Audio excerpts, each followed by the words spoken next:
በጃኒና በጆን ዳንኤል መካከል ምንድን ነው የተፈጠረው? ጃኒ ስለ ጆን ዳንኤል በቲክቶክ አካውንቷ ምን ብላ ነው የፖሰተችው? ጃኒ የፖሰተችውንም ቪዲዮ ብዙዎች ተቀባብሎታል። ብዙዎችም ደግሞ ስለ ነገሩ ሀሳብ ሰጥተውበታል። ጃኒም ላይቭ ገብታ ስለ ነገሩ የተወሰነ አብራርታ ነበር። ጆን ዳንኤልም አመሻሹ ላይ ስለ ነገሩ ምላሽ ሰጥቷል። እነኚህንና ሌሎችን ቪዲዮችን የምንመለከት ይሆናል። ነገራችን ላይ የአዳማ ልጅ እንዳገባው ታውቃላችሁ እና ባለቤቴ ደግሞ እቺን የወሰደች ቆንጅዬ ልጅ ሰጥታኛለች እና እኔ ደግሞ ለአዳማ ምን አይነት ስጦታ መስጠት እችላለሁ ብዬ ያሰብኩኝ ነበር። ባለፈው በሁሉም የኢትዮጵያ ከተሞች እየዞርኩኝ ወጣቶች ቴክኖሎጂን በመጠቀም እንዴት ገንዘብ ማግኘት። ይህንን የመጀመሪያ ቪዲዮ ያስገባሁላችሁ ኑቲ እንደምታውቁት በየሀገሩ እየዞረ ለወጣቶች የኦንላይን ኮርስ መስጠት ጀምሯል። ያንን ኮርስ ደግሞ አሁን በቀጣይ ሳምንት በአዳማ መጥቶ ሊሰጥ እንደሆነ የፖስተው ቪዲዮ ነው። ሁላችሁም ዳሎል አካዳሚ የሚለው ዌብሳይት ላይ በመግባት መመዝገብ ትችላላችሁ። ይችላሉ በሚለው ዙሪያ ስልጠና ሰጣለሁ ብያችሁ ነበር እና ቀጣይ ሳምንት አዳማ እንመጣለን። ምክንያቱም ብዙዎቻችሁ አዳማ ነው የወረጣችሁት። ቀጣይ የት ከተማ እንደመጣ ኮሜንት አድርጉ። በዛው ደግሞ ይህንን ቪዲዮ ለአዳማ ልጆች ሼር አድርጉ። የአዳማ ልጆች ስልጠናው ላይ መሳተፍ ፈልጉ ሰዎች ዳሎል አካዳሚ ላይ በመግባት መመዝገብ ትችላላችሁ። እንግዲህ መግቢያው ላይ እንደነገርኳችሁ የዛሬው ዋነኛ ቪዲዮ የሚሆነው ስለ ጃኒ እና በጆን ዳንኤል መካከል ስለተፈጠረው ነገር ነው። ስለዚህ ማንም ምንም ባልጠበቀበት ሰዓት የጃኒ አካውንት ይዘጋል። የጃኒ ቲክቶክ አካውንት ይዘጋል እና ከዛም ነው ድንገት ጃኒ ይህንን ቪዲዮ ፖስት ያደረገችው። እስቲ ቪዲዮን አይተን እንመለስ። ባን አድርገውብኛል። ምንም አላጠፋሁም። ከአራት ቀን በፊት ግን ቪዲዮዎች እየጠፉ ነበረ። በብዛት ወደ 25 ቪዲዮ ምናምን እየጠፉ ነበረ እና ምንም ኮፒ ሊንክ አድርጉ አላልኳችሁም። ዝም ብያ ፕሌይ ያደረኩት ነበረ ቪዲዮዎችን። ከዛ በቃ ላይቭ ነበር እየገባው የነበረው ሰሞኑን እና ትላንትና ማታ 9 ሰዓት ላይ አካባቢ ላይቭ ላይ ነው ባን ያደረጉብኝ እና እስከዛ ይሄንን ፎሎ አድርጉት እስከሚከፈት ድረስ። እንዳያችሁት ጃኒ ይህንን ቪዲዮ ፖስት ካደረገች በኋላ ነው በማስቀጠልም ደግሞ ዋናውንና የዛሬውን መነጋገሪያ ርዕሳችን የሆነውን ቪዲዮ ፖስት ያደረገችው። እስቲ እሱን ቪዲዮንም አይተነው እንመለስ። በዚህ አካባቢ ዛሬ የመጣሁት የተሰማኝን ነገር ለአመታቶች የደበቁትን ሚስጥር ለነገራችሁ ነው የመጣሁት። አይኑ ሪሌሽንሺፓችን ድብቅ ነበር፣ ኦፊሻል አላደረግነው። እሱም የኔ ጥፋት ሊሆን ይችላል አይሆንም ይችላል አላውቅም። ሜቢ አሁን ማወራላችሁ ወሬ ብዙ ወሬ ስላለ ነው እና ከጆን ዳንኤል ጋር ሪሌሽንሺፕ ውስጥ ነበርኩኝ። ግን ሪሌሽንሺፕ ውስጥ ሆነን ጸባችን ነበር የሚበዛው በጣም። ብዙዎቻችሁ እንደምታውቁት የጃኒና ጆን ዳንኤል ሪሌሽንሺፕ ላይ እንደነበሩ ፐብሊክ የሆነ ነገር ባይኖርም ግን በወጡ ቪዲዮዎች እና በተወሰኑ ነገሮች ምክንያት ጃኒና ጆን ዳንኤል የፍቅር ግንኙነት ውስጥ እንደነበሩ ብዙዎቻችን እናውቃለን። እና ከዛ በኋላም ደግሞ ወይም በዛ ጊዜ የተፈጠረውን ነገር ነው ጃኒ እያስረዳችን ያለችው። ነበር የሚያሰቃይኝ፣ በጣም ነበር የሚመታኝ፣ በጣም ነበር የሚያስፈራራኝ። ከኔ ጋር ከተለያየሽ አጠፋሻለሁ፣ ከቲክቶክ ትጠፊያለሽ፣ ላይቭሽን አዘጋዋለሁ፣ መስራት አትችይም እያለኝ ለአመታት እያስፈራራኝ ኑረናል። እና አሁን ትናንትና ደግሞ አካውንቴን ባን አድርጎታል። ብዙ ጊዜ ስንጣላ የመታኝ አሉ ቁስሎችን ስክሪንሾት አስቀምጥላችኋለሁ እዚህ ጋር። እና አሁን የመጣሁት እንድታስጠነቅቁልኝ። እንግዲህ እንደተመለከታችሁት ይህንን ቪዲዮ እጇ ላይ ያለውን ቁስል ያው እንትኑም ላይ ማሳየትም ስለማይቻል ብለር አደርገዋለሁ ወይ ቦን ነገር ሸፍነዋለሁ። ነገር ግን የጃኒ አካውንት ቲክቶክ አካውንቷ ላይ ገብታችሁ ያን ማየት ትችላላችሁ።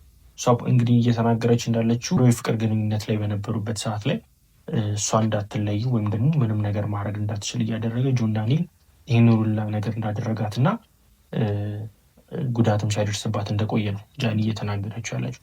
እንግዲህ አብዛኞቻችን ይህንን ነገር ካየን በኋላ ማናችንም ብንሆን አንዲት ሴት ልጅ ላይ እንደዚህ አይነት ጥቃት ሲደርስባት ማናችንም ብንሆን እንዴት ለምን ሆነ ብለን እንጠይቃለን። እና የሰማነው ደግሞ ከጃኒ ሳይድ ያለውን ብቻ ነበረ። አሁንም ጃኒ የምትለውን መስማና ጆን ዳንኤል ግን ስለ ነገሩን ሁሉ የሚቀይረው አንድ ነገር መጨረሻ ላይ ምን ላይ ሰጥቷል። የእሱንም አያይዝላችኋለሁ። አሁን ይህንን ደግሞ እንስማው። እኔ ምንም አልፈልግም፣ ድራማ አልፈልግም። እኔ የማስተዳድረው ቤተሰብ አለኝ። እኔን የሚጠብቁ ከኔ የሚጠብቁ ቤተሰቦች አሉኝ። ለእነሱ ነው የምኖረው እና እንዲያልፍልኝ ለእናንተ መናገር እፈልጋለሁ እና አመሰግናለሁ። አካውንቴ ባን ሆኗል። ከዚህ በፊት ዋርኒንግም ኑሮ ታያቅም ታውቃላችሁ። እና እንግዲህ እንዳያችሁት ይህን ነው። እስቲ ቀጣይም ደግሞ ሌላ ስክሪን ሪከርዶች አሉ። ላይቭ ገብታ ነበር በሰዓቱ እና ስለሱም ስክሪን ሪከርዶች አሉ። እሱንም እኔ በፊት የነበርኩበትን ሁኔታ ጀስት እንድታውቁት አሁን ይህን የምነግራችሁ እኔ በጣም ጎበዝ ሴት ነኝ። አይኖ አውቀዋለሁ። ስለ ራሴም ቲክቶክ ላይ መጥቻ አውርቼ አላውቅም። እንደዚህ ሆኛለሁ ተጎድቻለሁ ምናምን ብዬ አውርቼ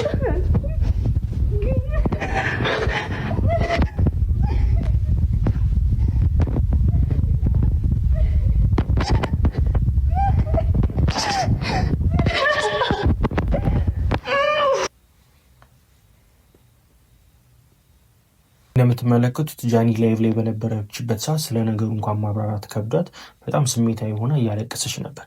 ይህ ነገር ያው እንደምታስቡት ማናችንም ብንሆን እህታችን ላይ ወይም ደግሞ በአካባቢያችን ያለ ሰው ላይ ማንም ሴት ላይ ሲፈጸም የማንደግፈውና የምንቃወመው ነገር ነው። እናም ጃኒ ላይ የደረሰባት ነገር በጣም የሚያሳዝን ነገር ነው። ጃኒም ደግሞ እያለቀሰች ስለ ነገሩ ተናግራለች።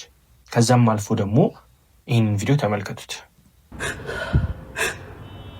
ጆን ዳንኤል ይህኛው ማለት ሸፍንላችኋለሁ ያልኳችሁ ፎቶ ነው። ስለዚህ ምንድን ነው የሚለው? በቢላዋ ነው የወጋት፣ እስካሁን ዝም ያለችው ለህይወቷ ሰግታ ነው ይላል እና ትከሻዋ ላይ ያለውን ቁስል ጆን ዳንኤል እንደዛ እንዳደረጋት ነው ጃኒ እየተናገረች ያለችው። ለምንድነው እንደዚህ ያደረገኝ? ይኸው ተሰፍቼው ነው እዚህ ጋር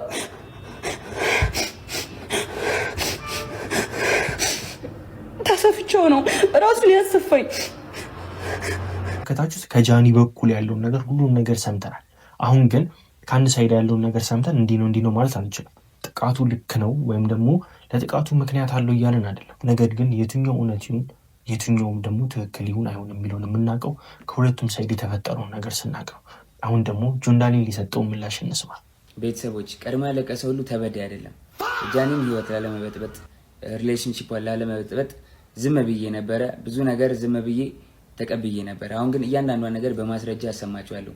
ይሄ ጎንደር ሆና ደውላ ያወራች ነው። ስሙትና ቀጥላለሁ።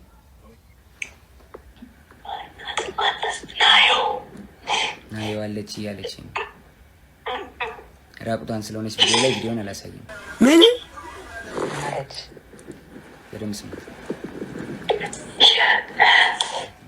ቤቴ ነኝ።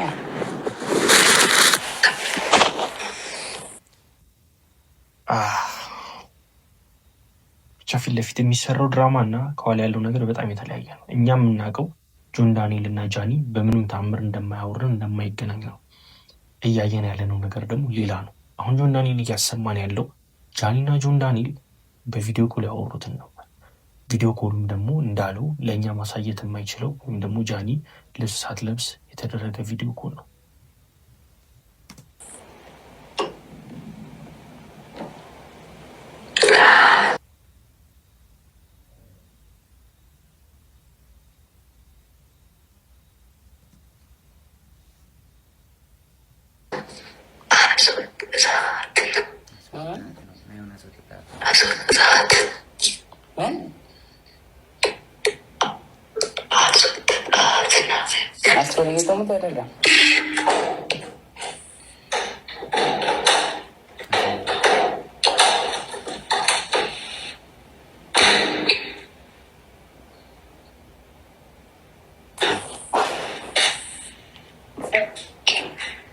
ሰው እንዳይሽ ስታሳይ ኖረ ማንም የለም ብቻ ነው።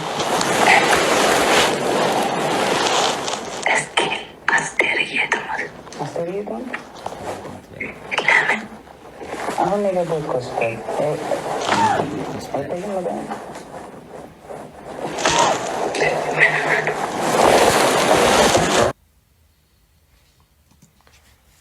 እውነት ለመናገር ለመስማት እንኳን ያን ያለስ የሚል ነገር አይደል።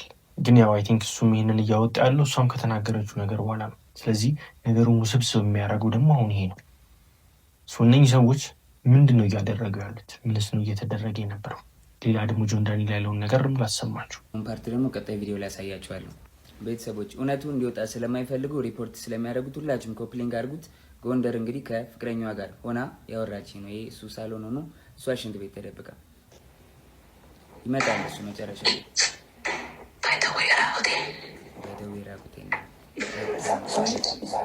ሰው እንዳይመጣብሽ ስለማልኳቸው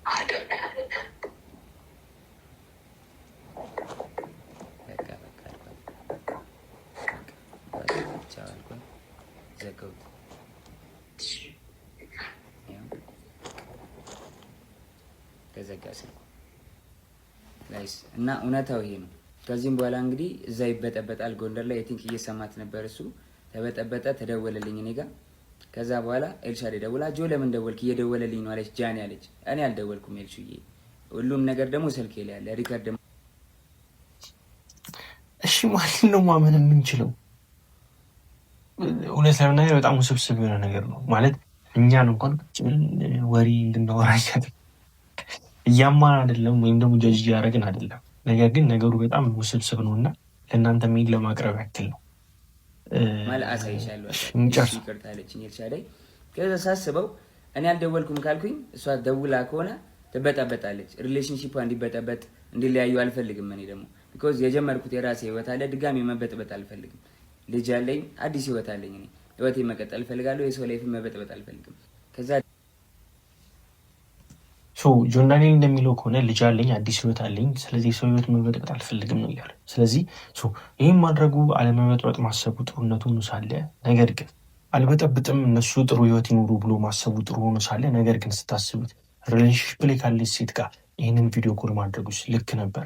ሁለቱም ልክ ነበሩ ብላችሁ ታስባላችሁ? እሺ እንጨርሰው።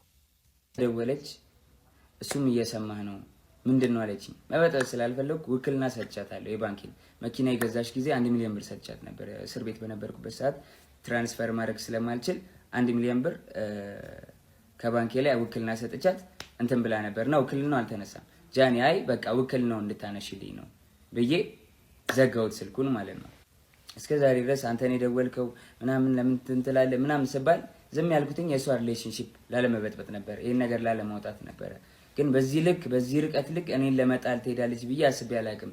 ሜቢ ፎሎወሯ ያኛው ስለተዘጋ ይሄኛውን ፎሎ ለማስደረግ ሊሆን ይችላል። ግን በዚህ ልክ እኔን አታክ ለማድረግ መሄድ የለብሽም ጃኒ። ሌላው ደግሞ የተለያዩ ምስሎችና ቪዲዮዎችን ይዘው በመውጣት ጆን ዳንኤል እንደዚህ አድርጎኛል፣ እንደዚህ አቁስሎኛል። አይደለም ሴት ልጅ ወንድ ልጅ እንደዛ አላረግም። እኔ እናትና አባቴ ካዩዋቸው ዓመት ከ6 ወር አልፎኛል። እናትና አባቴን ድጋሚ አያሳየኝ። እኔ እንደዛ አላረኳትኝ። 2 ሴት እህቶች አሉኝ።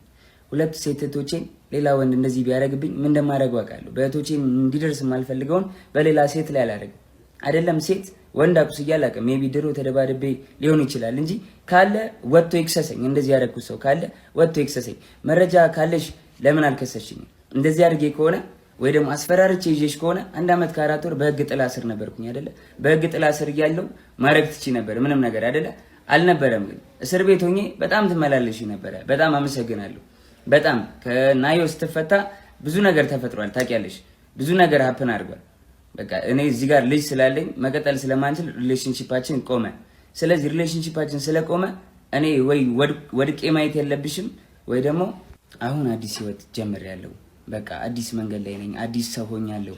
ተይኝ፣ በእግዚአብሔር ስለ እግዚአብሔር ተይኝ ጃኒ። በቃ ብቻ ነገሩ በጣም ግራ የሚያጋባ ነው።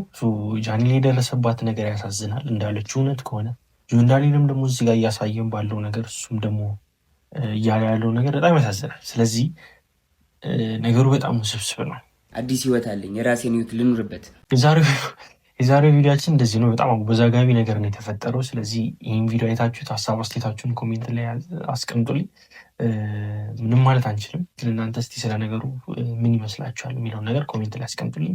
አመሰግናለሁ።